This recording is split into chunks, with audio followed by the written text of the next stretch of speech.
Good. So, Be'ezrat Hashem, Na'aseh v'Natzliach. Thank you so much, Nachliel, for joining Shevach Torah and Art program, offering this very exciting topic to present to us. Okay, I don't know really what to say except that Nachliel is a very dear friend who's brilliant and very talented, and we're in for a treat. He's the museum guy. And if you're, I don't know where, if you're in Israel now, or if you're not in Israel I'm now, here in Pnei Kedem.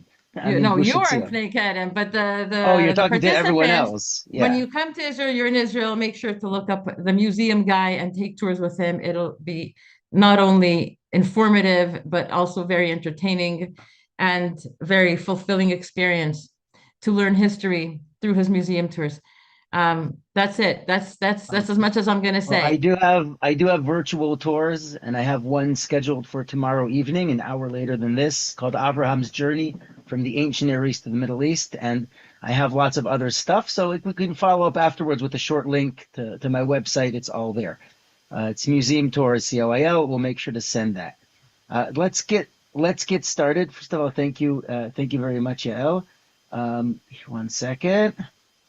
Okay, so this should you should be able to see the screen. So our topic today, misunderstood. What does the world want from us? Is a topic that this is not something I get to do so much on tours. It's more me as the educator and as the person who lives in Israel. But it's a topic that really speaks to me.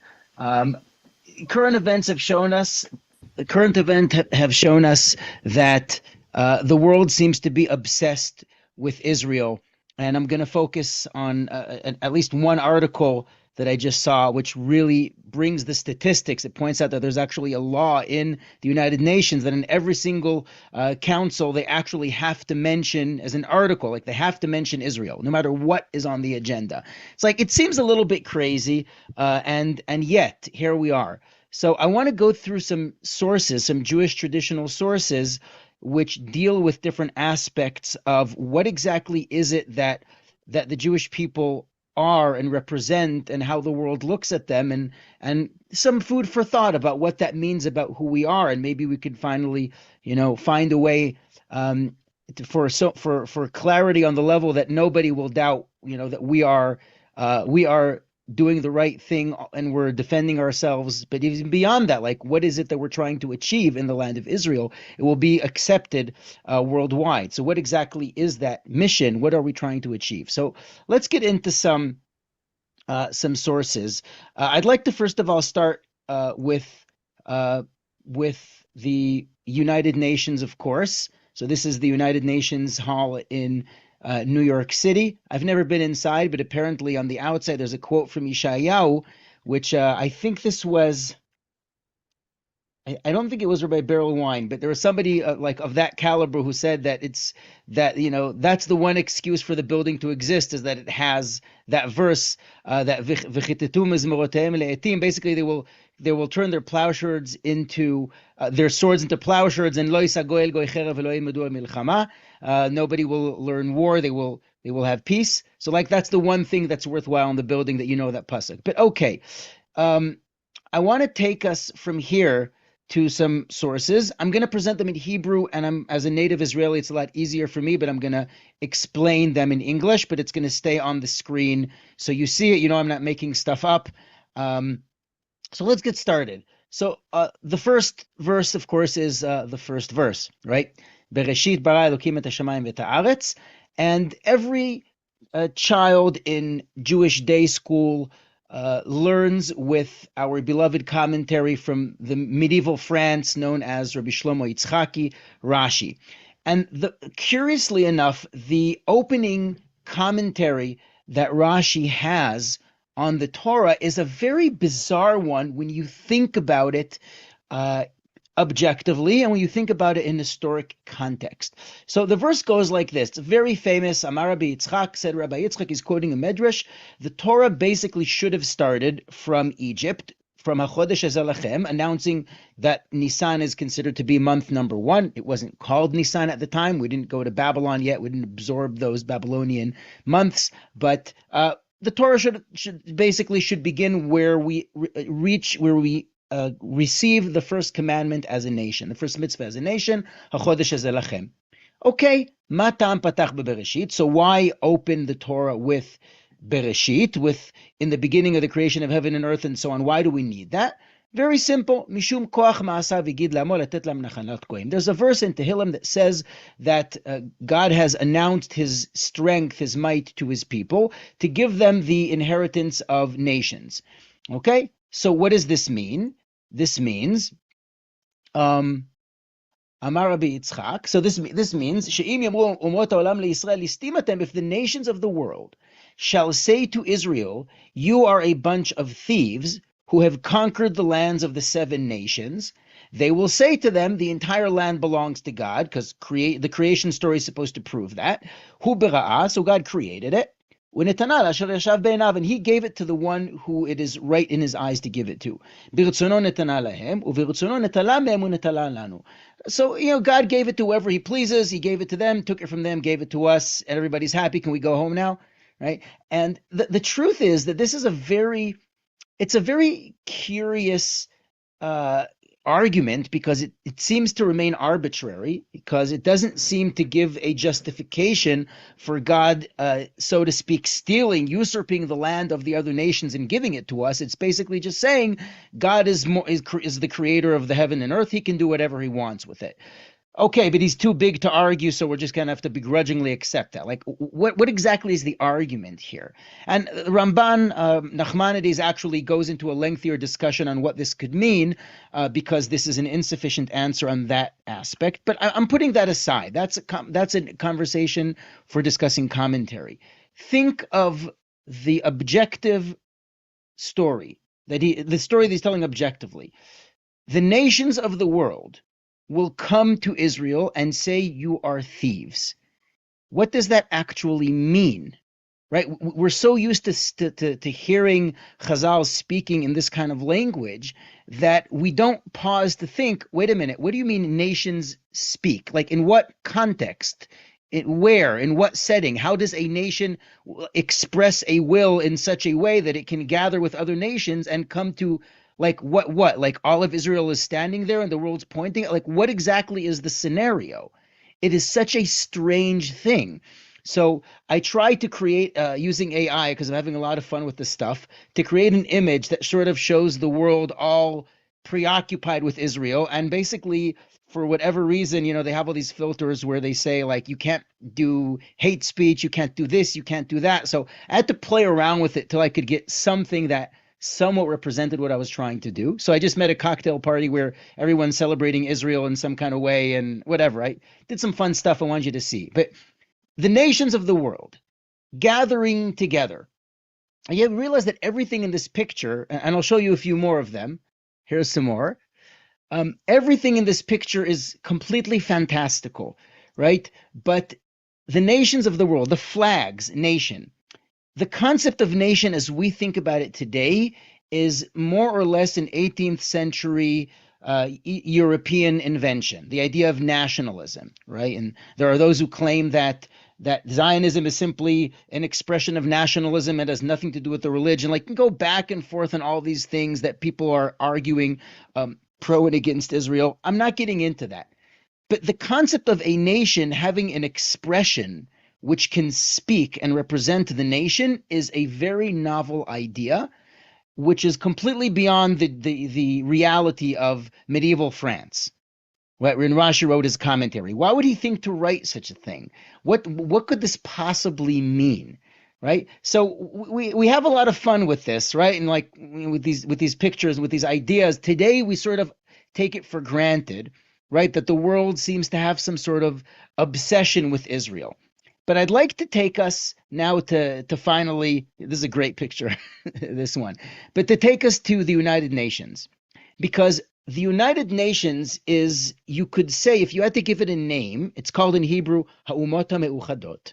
But if you had to put a label on that, I guess you can say eschatological, esoteric, abstract idea that Chazal expressed, that Rashi puts down in his commentary on the very first verse in Bereshit, it's basically Umot HaOlam.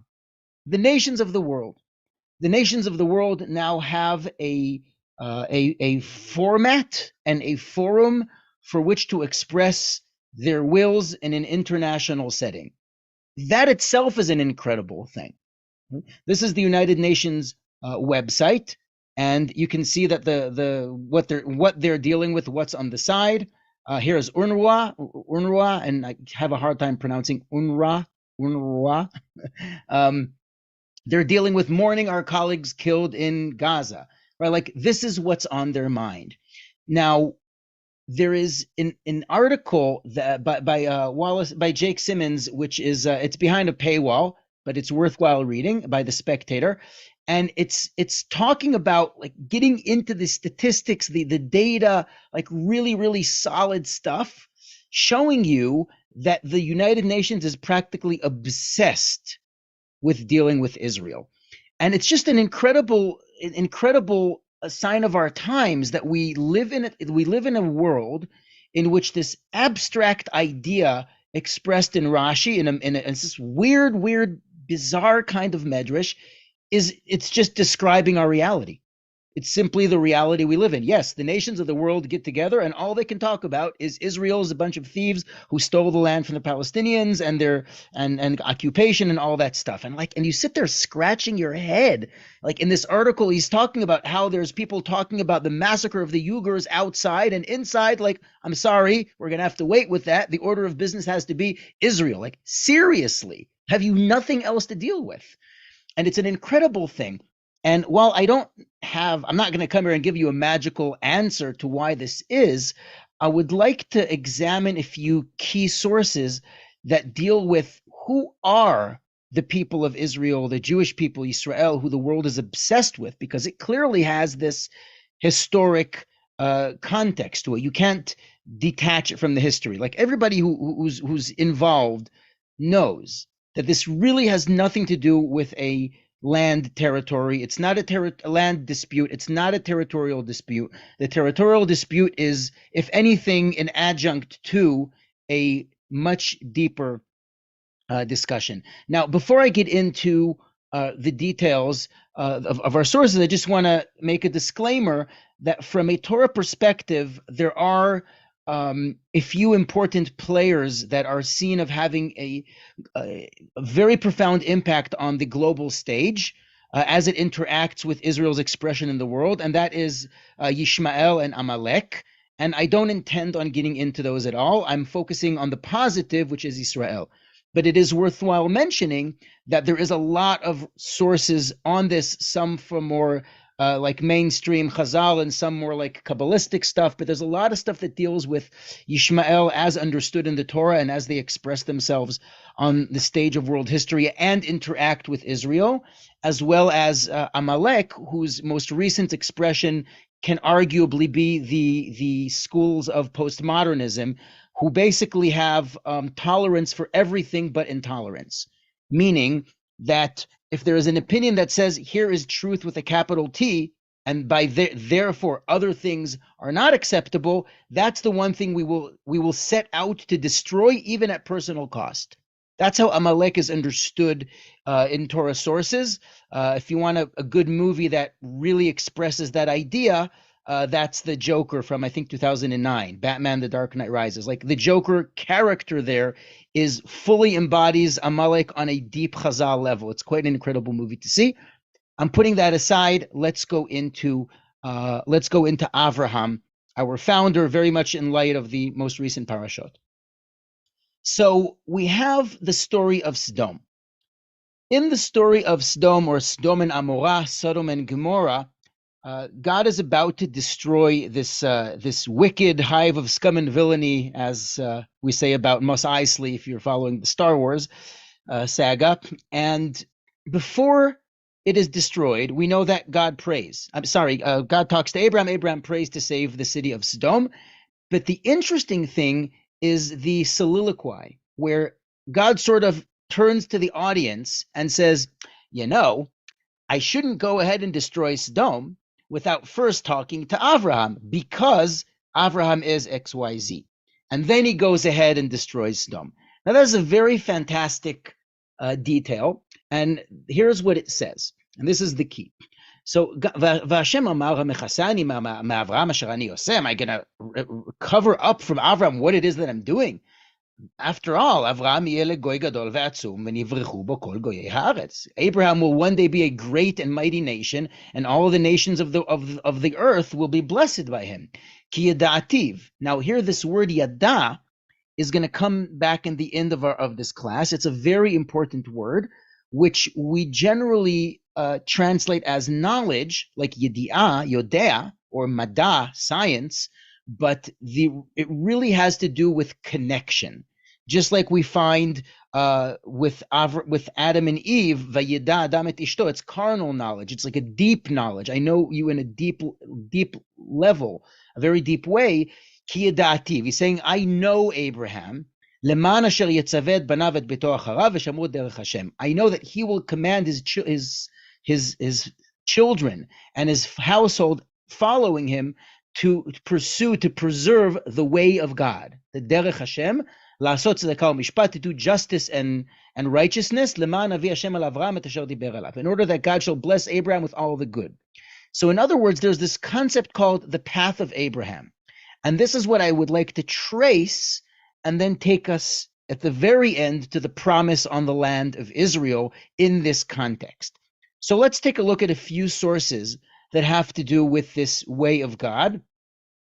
And I'm going to turn to Maimonides, the Rambam, who has a number of very important sources which we could study at great length. I'm just going to sort of paraphrase them and highlight a few key issues because it's worthwhile knowing it, but unfortunately we don't have that much time to go into it. But I want you to be aware of it, and of course I'm happy to send you the sources afterwards. So this is the Mishneh Torah. Speaking of Yedi'ah, it's Hilchot Deot. It's the laws of mindsets, which is quite an Maimonidean sort of idea to even have a set of halachot of Jewish law dealing with what is a person's mindset. Where are you? How do you look at the world? It's quite a fascinating concept, very Aristotelian, as we shall see. So he's talking about the Aristotelian golden mean, about going in the path that's sort of in the middle, just right, the Goldilocks rule, right? Not too angry, not too apathetic. You have to know exactly when to exercise emotion and show that you care, but don't get carried away, and so on and so forth. So after all of that, he summarizes. How does one make the ways in which he interacts with the world? You can say his deot, or his midot is another way to say it, even though he doesn't use that word. His attributes, his behaviors. How does he make them permanent? So as we know, practice makes permanent, right? Basically repeat, and constantly repeat until it will be just second nature and you don't even have to think about it, right? Fine. So this is the Aristotelian concept of going a certain way. And since these names of these actions have the Creator's name in them, this is the middle, the golden mean, the middle path that we are all required to go. And so this is how the Rambam understands it. But the interesting thing is his source. Nikret derech zot derech Hashem. This is called the derech Hashem. V'hi shelimed Avraham Avinu levanav. This is how Abraham taught his children. Shne'emar, and that's the quote that we just saw beforehand. Ki yada'ativ leman asher yitzaveh. So that's interesting. Whoever walks in this path does good and blessing to himself, as it says, so basically, and this is how Rashi also explains it, is Abraham would basically command his children and household, do these things, walk in this path so that God will bless me, which is a very Jewish idea, as opposed to the Christian idea of like, I live to serve others, but I don't expect anything to come to me. And what the Jewish idea is, that the Abrahamic idea is, we are trying to pursue blessing so that we may be a blessing to the world, right? So we are going out there to pursue the right path so that we will be a blessing, which is part of the name Abraham, the father of many nations. So this is the first one. Now, obviously Abraham knew Aristotle, right? So this is classic Rambam. It's beautiful. Now let's look at another source. This is a key source that is worthwhile studying. I'm going to be talking about this on one of my upcoming virtual tours called something about Zeus. I'm sort of blanking out what I called it right now, but like, why do people take Zeus seriously? It's all about idolatry. So this is the introduction to the laws of idol worship, which is actually called Hilchot Avodat Kochavim Umazalot. It's the laws concerning the worship of the stars and the constellations. So like astrology and all that stuff, which is deeply rooted in Mesopotamian culture. The zodiac, which we have today, is a fraction of the, I think, 20-something signs that were in the Babylonian constellations. So anyway, it goes as follows. Bimei Enosh, in the generation of Enosh, who is mentioned in Bereshit, in Genesis, Ta'u bnei Adam ta'ut gdola, there is basically this massive mistake that the entire generation followed, and therefore the wisdom of all of the scholars and elders in that generation, including Enosh, went astray. Like they were completely went off, all because of a fundamental philosophical mistake. So what was the mistake? So they said as follows: since the powers that be created the stars and the planets to govern the world, which is what they actually believed in Mesopotamia, as the stars are the gods themselves. The temples simply have statues representing and honoring them with some sort of magical way to communicate with the gods, but the gods don't reside here on earth. They are the stars. So that's the word star comes from the goddess Ishtar, right? So all these interesting connections. Okay. So God placed them in the heavens and the firmament and gave them honor, and they are his servants who serve before him. And therefore, because they are the servants of the Creator, they are worthy of praise and glory and honor. And this is the will of the God, blessed be He, to give honor and respect to those whom He bestowed honor and respect upon. Just like the king would like you to honor his servants, it's exactly the same. If you dishonor the king's servant, you're dishonoring the king. Like, so this seems to be a pretty logical sort of idea, except the Rambam says this is a travesty. This is an idea which basically led the entire generation astray. Okay, and what is the big deal about this mistake? We'll see in a moment. But now he continues and he says, once they had this idea, they started building all these heichalot and lakriv korbanot. They built all these temples and shrines. If you study Mesopotamia, you know about the ziggurats, the stairways to heaven. There are temples that go back almost 5,000 years, where they served the stars as the gods protecting each one of the different cities, the moon god, the storm god, the sun god, and all these things. And they started bowing to these idols and these images of stars in order to sort of try to manipulate, or shall I say, to get the will, to be in the goodwill of the Creator, according to this very misguided perception, their dot, right? And this was the ikal. This is the principal fallacy of idolatry. And he goes on and on. I'm not going to go through all of it. I'm going to skip to the Avraham part.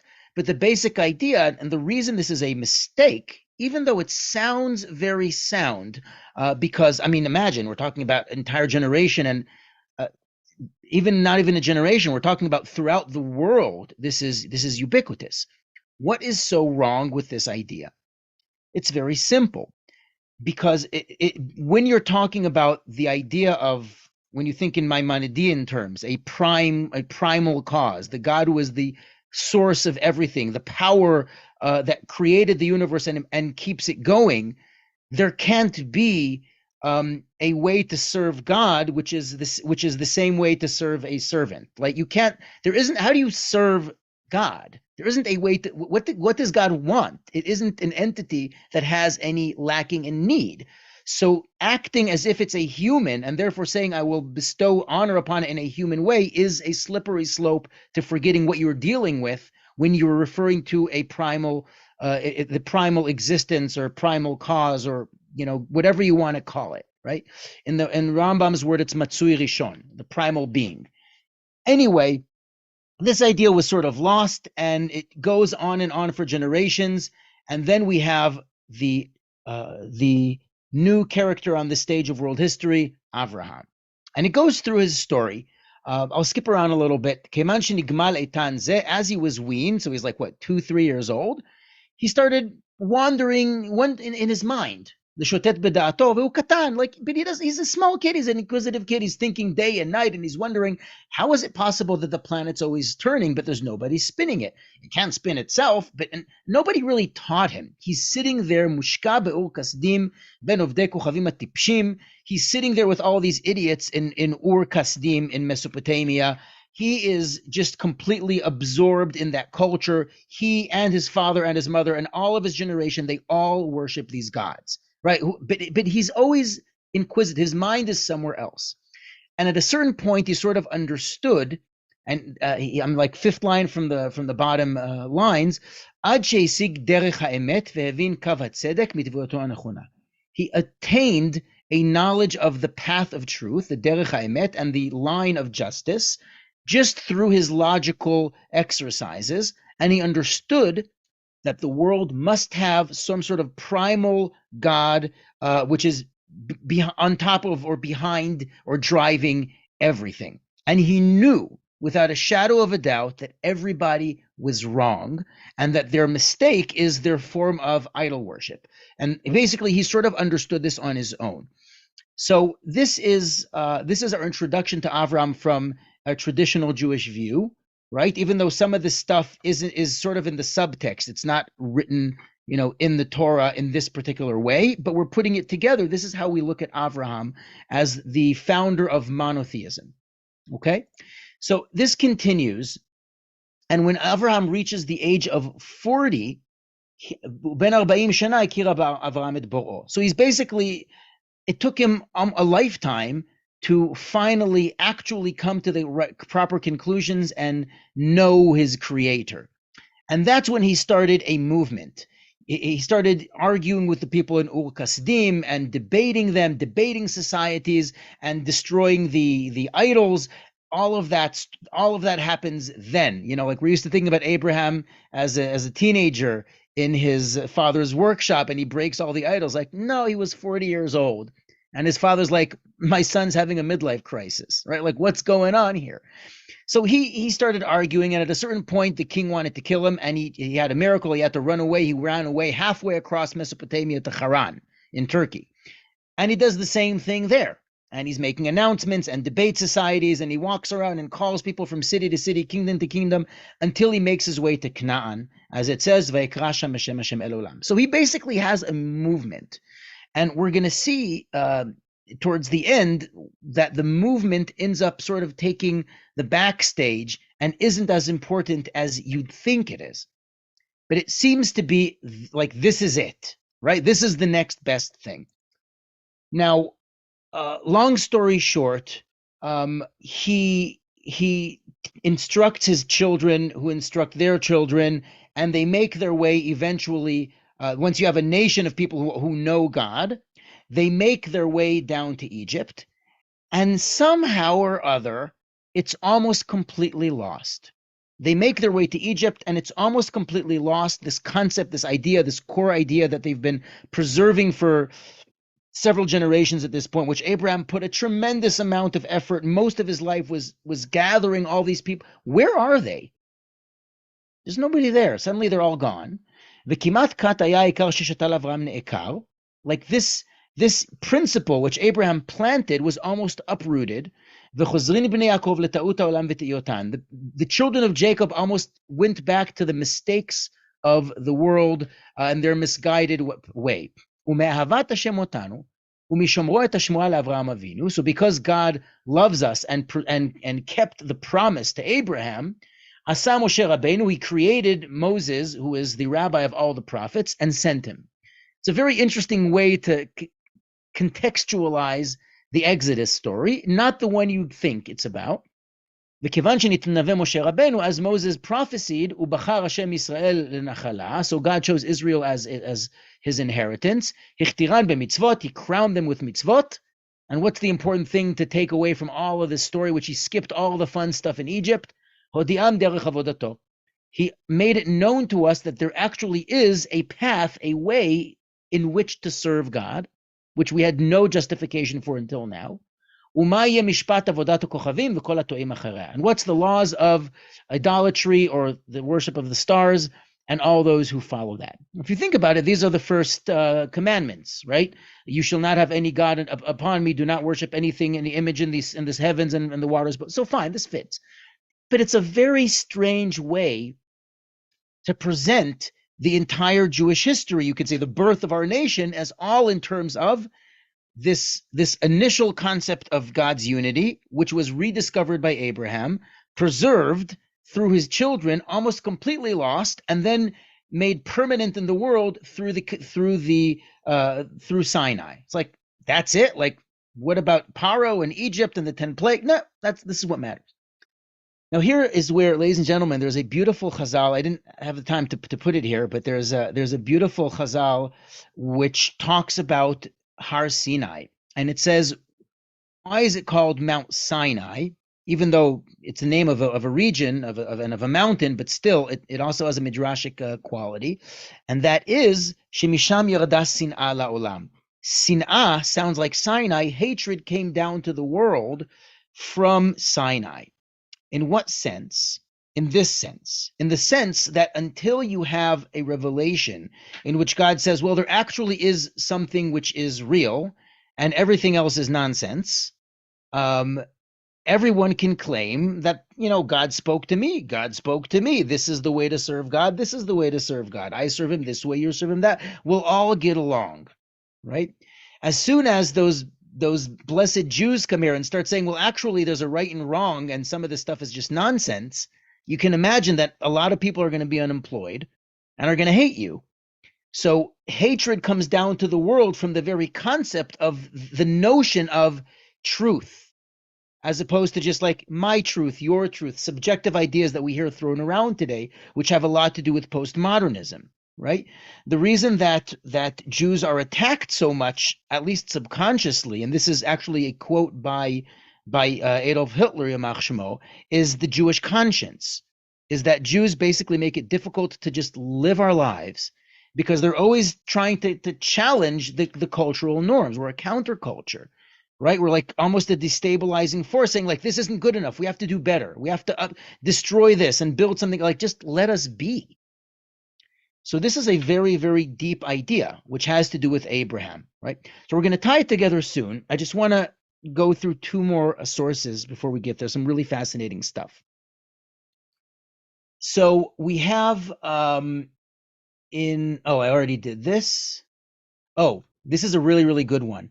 So there's a very famous piece in Maimonides, in the Rambam, it's famous for being attacked by people such as the Gra, who it seems like Maimonides is dismissing witchcraft, saying like these things aren't real, they're nonsense, and you wonder, like, what about all these halachot in the Torah that deal with, I don't know, necromancy, dover el hamitim, ovi, idoni. I mean, we have all these stories. King Saul, he uses a necromancer to communicate with Shmuel. And what do you do with all this black magic and psychic phenomena? Like, it's got to be real. I mean, you can't watch a Joe Rogan podcast without hearing some stuff about this, right? Like, it's got to be real. And it seems like the Rambam is just completely dismissing it. He's not. What he's actually saying is something a lot more nuanced, which connects to Abraham.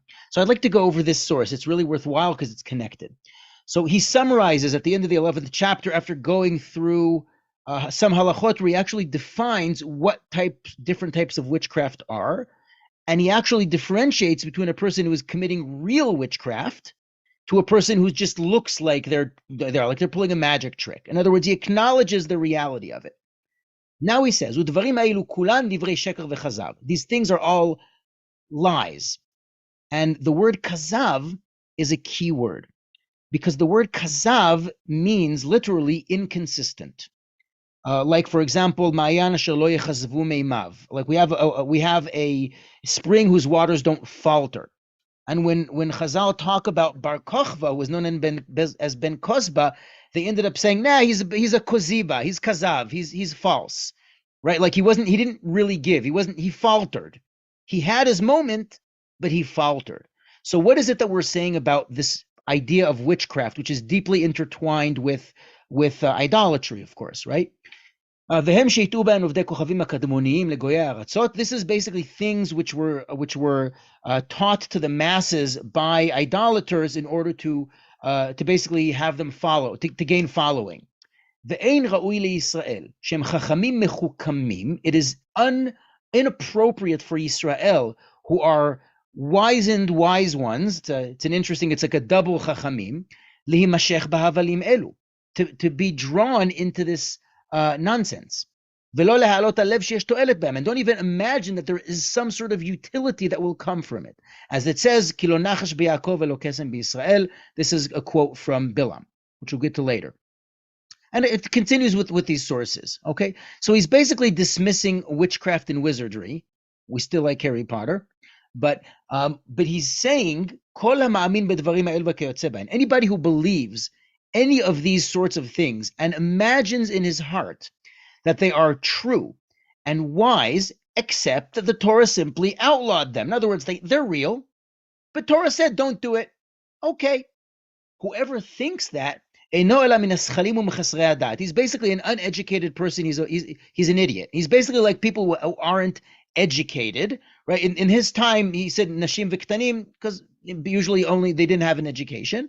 So he's basically saying uneducated people believe in this stuff.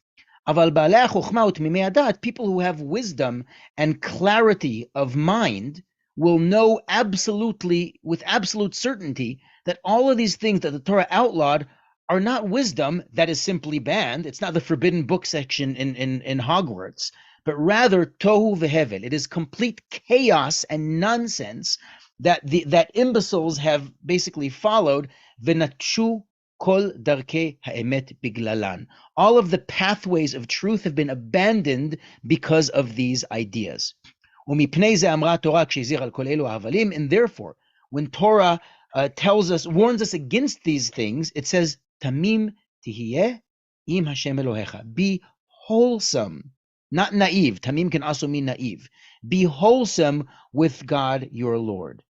So the path of truth, which we're attributing to Abraham's, basically his life's work, is maintaining clarity and integrity and wholesomeness. And that is what we are always striving to do, no matter what. And therefore, we can't accept ideas which have 50% chance of working, but they don't always work, like witchcraft. Sometimes it works great, but it's not consistent. It's not an across-the-board, consistent way to approach the world. It helps you locally, but it doesn't really give you a big picture of the world. So it gives you that comfort, but it's not the big picture. And we do not compromise for anything less than reality. So that's the key Rambam. I'll do a couple more quick ones. So we have Hilchot Melachim u'Milchamotehem. This is the very ending of the Rambam's magnum opus, the Mishneh Torah, which is the Yudalad Sfarim, we know, the Ada Chazaka, and he ends with the laws of kings and their wars. And here's where he says a lot of interesting stuff. And I'm about to read a very famous piece because it was actually censored because of the sensitivity to the church. It was censored, but I have the uncensored version here, which you can find on Sefaria today. So first of all, Milah, so circumcision. Abraham and his offspring alone were commanded in Milah, as it says, Ata v'zaracha acharecha. So it's excluding Ishmael and it's excluding Esav. Fine. So it goes on to Yitzchak and to Yaakov, and you will have V'yiten lecha et birkat Avraham. Yitzchak tells Yaakov, may God bless you with the blessing of Abraham, you and your offspring. So this teaches us that he alone is you could say, the torchbearer of Abraham, who is holding on to his dato ubedarko yeshara. He's the circumcision, Brit Milah, is part of that being the torchbearer of going in the straight path. And those are the ones who are required to circumcise. Fine. It's a very nice, it's a beautiful insight. Let's see his final piece. Here's the censored piece.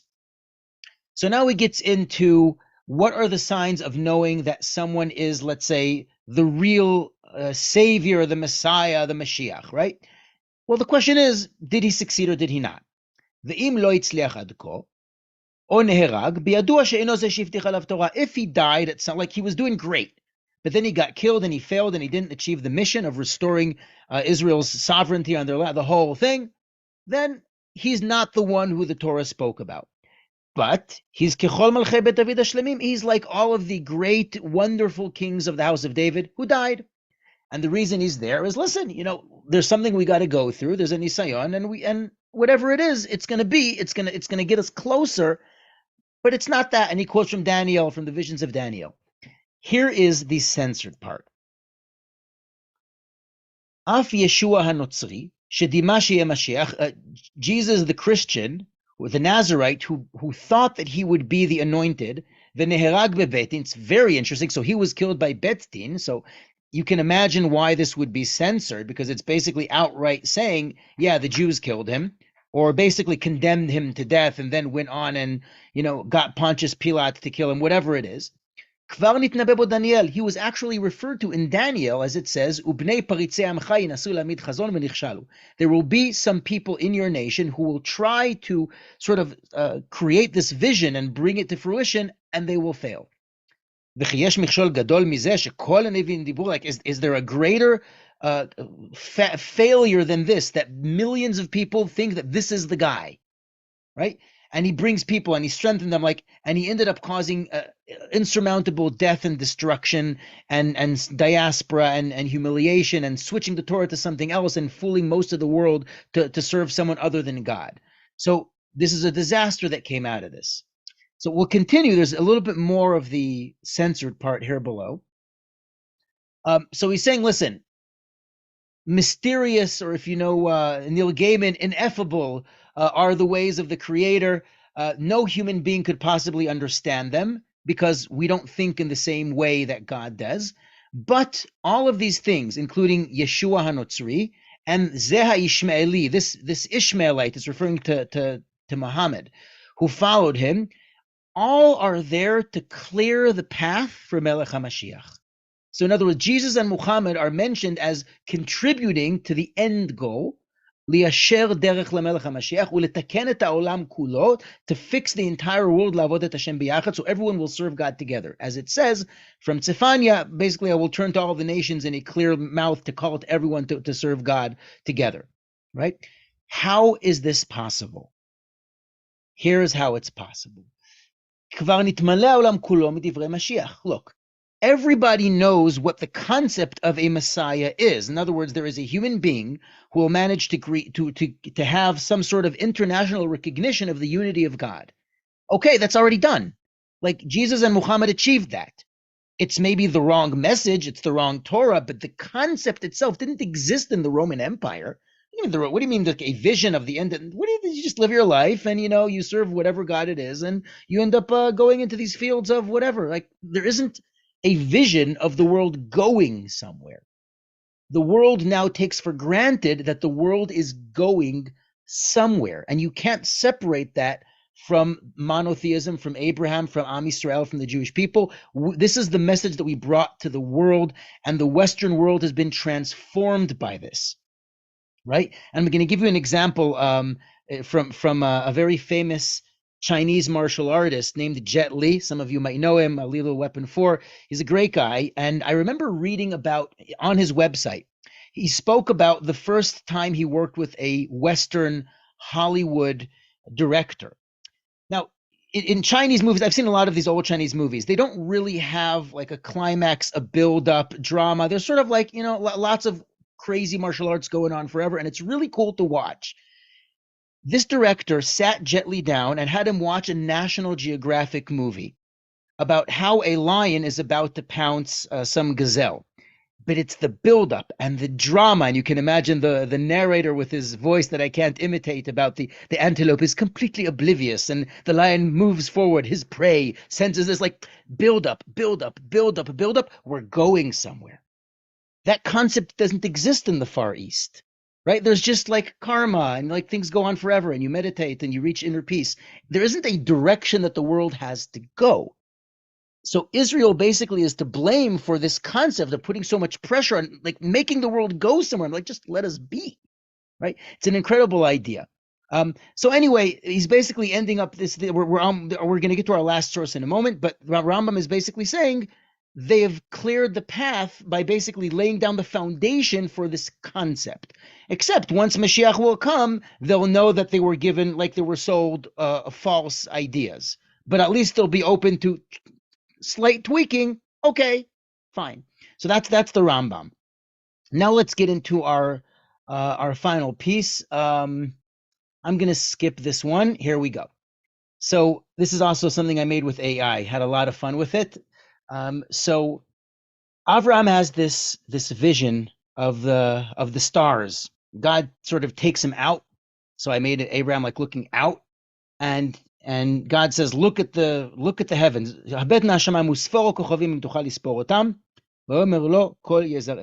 Look at the stars. This is what your offspring is going to be like. And look, he hears God, he's faithful, he believes God, and this is all great. But then God turns around and says something that Avraham refuses to accept or challenges. ויאמר אליו, אני השם אשר הוצאתיך מאור כשדים, לתת לך את הארץ הזאת לרשתה. I am God who have taken you out of Ur Kasdim. Like this whole path you were on, I set you on that course in order to give you this land as a Yerusha, as an inheritance. And this is the new word that is introduced that triggers Avraham, not in the modern sense of triggering, that triggers Avraham to ask the following question. Vayomar Hashem Elokim, bama eda ki irashena. On the simple level, we translate it as like, hey God, how do I know? Like, how will I know that this will be true? Now, how will you know that you never have children yet? You're almost 100 years old. Like, you trust God that you're going to have a lot of children. Your children are going to live on for generations. Great. Why don't you believe this? But that's not what he's saying. Remember that the word Edah, Yedi'ah, comes from a deep knowledge and understanding and being able to relate to something. It's not knowledge of a future idea. It's to connect to a concept. Bama eda ki irashena. How can I relate to this notion of Yerusha, which is inheritance? Now, in modern Hebrew, we have the advantage of understanding genetics. And we can look at the word Yerusha, which literally just means hereditary, right? Inheritance, as genetic inheritance, as a genetic idea. And I'm going to use that to explain what is the novelty in this promise. Okay? So Avram is saying, what guarantees do I have that my children will merit the land of Israel? Okay? God's answer seems to be outrageous, if not vindictive, on the surface of it. So what is God's answer? How will I know? So he says to him, bring me all these animals, and let's have the splitting of the parts. Vayomer le'Avram. This is the promise that we say on Pesach. They've tried to destroy us in every generation. This is the promise, right? Vayomer le'Avram. Yadoa teda. It's not you will know. Here's how you can relate to this idea of your offspring having a connection to this land, which is basically the reward or the expression of the path that I set you on. I set you on this path. You are the one who has going in the path of God, the path of justice, the path of truth, of taking the world to some sort of culmination, fruition, expression, right? And that has to have a piece of land that can be expressed on. It can't just be an idea. It has to be connected to a plot of land. So asks Abraham, okay, what if my children won't act in the way that I act? Why would they have any sort of merit over this land if they're a bunch of schmoes, right? So he says to him, because your offspring will be strangers in a strange land, and they will be tortured, and they will be turned into slaves for 400 years. And I will deal with that nation, but they will come back here. Now, we know this is talking about Egypt, which adds a lot to the power of this, because Egypt is a land whose very essence creates a slave mentality. You're sort of like locked into the narrow strip of the Nile, completely controlled by the pharaohs. There is no concept of personal individual freedom, as we know from historians. Like it's a novel idea in Egypt. Fine, an idea we can explore at another time. Your children will do what no one else has been able to do. They will maintain their identity, and they will come out of that place. Like how? How did they make it through? They're your children. They're made of good stock. So this brings us to our final point. What happened to all of those tens of thousands of followers of the Abrahamic faith?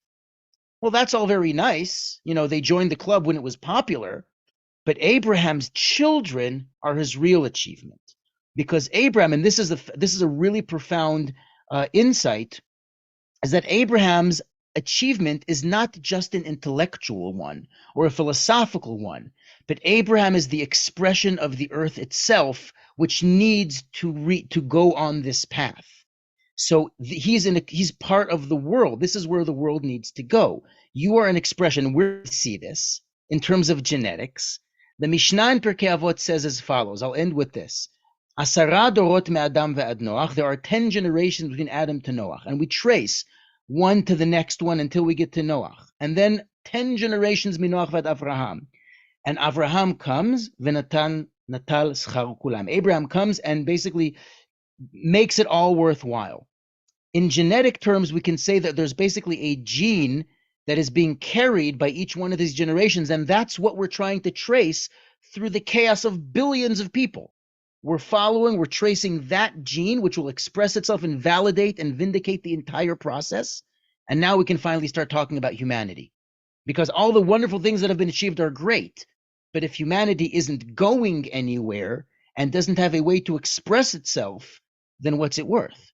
So Abraham validated all of that stuff, and he's going to eventually, draw in. We call him the Tchila Legirim. I mean, he starts the idea of conversion, and people join that concept, and you join it. But the bottom line is that the world is going to eventually express this idea of the unity of God, of the connection between everything, when it all comes together. And this is the path that Abraham set us on.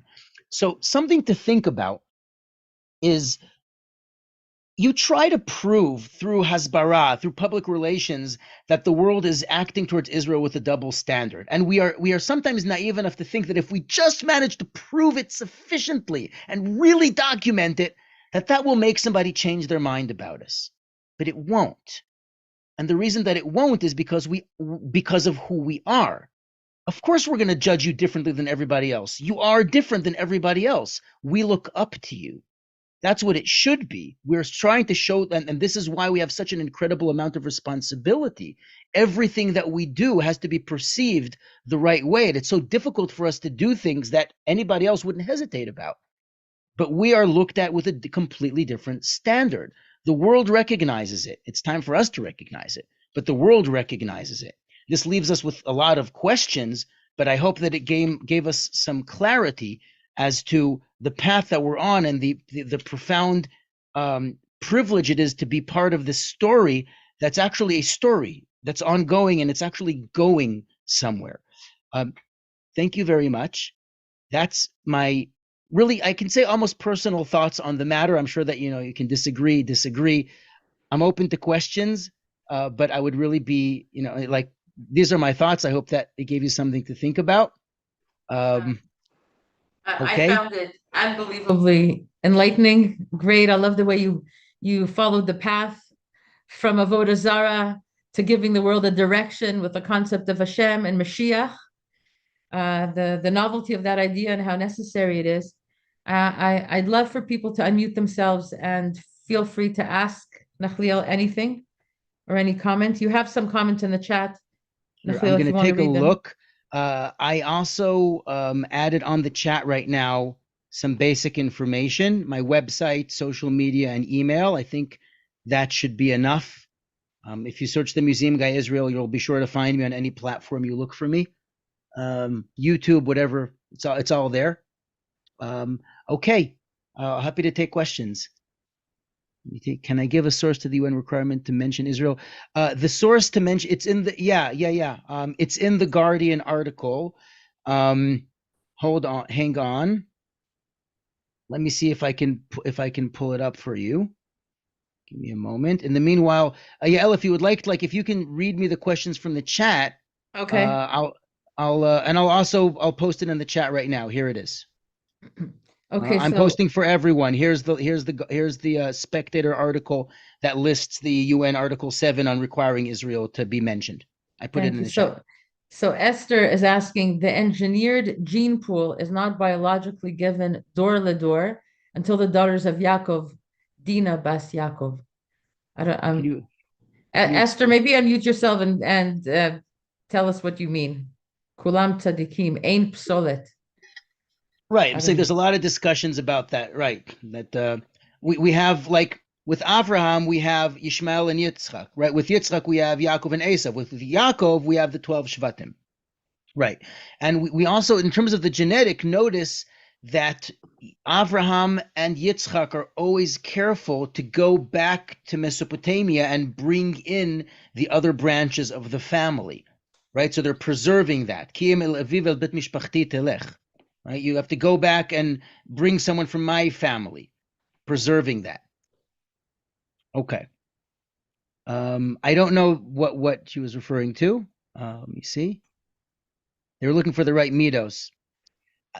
Try to think about that in terms of the ideas that we express, because Lavan chose the right midos. Right, the right midos are the expression of these ideas, like people who are dedicated to this kind of path. Now, here's an interesting insight, what they were looking for. Here's an interesting insight. When my brother was 8 years old, my brother was now in Gaza fighting, he asked the following question. He asked my father this question. He asked his rabbi, he's like, don't they say that when you're trying to find a wife, you should look at the girl's brother? Like, okay, who's Rivka's brother? He's Lavan, right? Like, why would you go there? But and I heard the beautiful answer that my father's rabbi gave my brother is, Lavan's wickedness was his personal choice, but his traits were very powerful ones, right? He had a lot of potential for good. He used it for evil, but he was a very great person in terms of what he was able to do. Okay, let's see. Okay, oh, Devorah Klein. The recording will be sent. Just be in touch. Okay. Does anyone else have any questions? Okay, I was surprised to see the Ishmaelites in Rambam's text. Was he suggesting the Arabs are descendants of Ishmael, or just that Arabs? So Rob, the question about Ishmael and Arabs. First of all, there isn't really a word for Arabs in the Torah. We only have Arabs like in later, like in Sefer Ezra, we have like Geshem Aravi. There isn't really a word referring to Arabs. There's just people who come from a certain region and have a certain ethnicity. And it's generally accepted by the Arabs themselves. I mean, not the Arabs, like the Arabs accept that they come from Ishmael. So that's good enough as far as dealing with them. I don't think the Rambam was aware of any genetic studies of the type that today make us question these things in a kind of reductionist way. It's like, they're the Arabs, they're Ishmael. Like they call them, look, there's Ishmaelim. The brothers sold Joseph to Ishmaelim. And you think about it, what if Ishmael was like their grandfather's generation? What are the Ishmaelim? They're like their first cousins, right? Like we call Arabs Bnei Dodim, cousins, right? So like, who were these people? It seems that Ishmaelim at that point is like a general term for merchants who came from Mesopotamia. And we know a little bit about the spice route at the time. So they're people who come from the Arabian Peninsula, give or take. Give or take. I mean, like there's obviously a lot of open, interesting questions out there, but it's clear what he's referring to. Okay.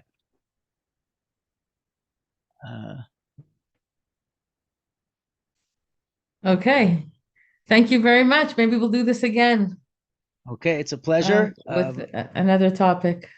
I But look forward. I hope I see people on virtual tours. I'm trying tomorrow Abraham's journey.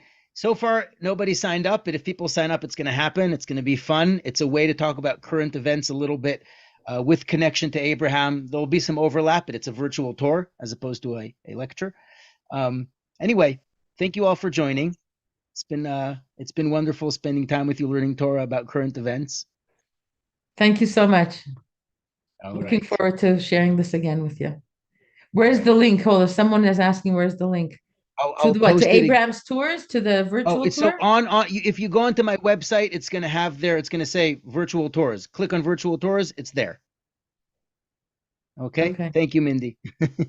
Cool too. Okay. It's all there. Here, I'll post it again one more time on the chat before I leave. I'll even add a specific here, virtual tours. I added a specific link. Okay, give a few people a few minutes to copy it from the chat. Yeah, I'll leave it and then I'll okay. Thank you so much. Okay, thank you everyone.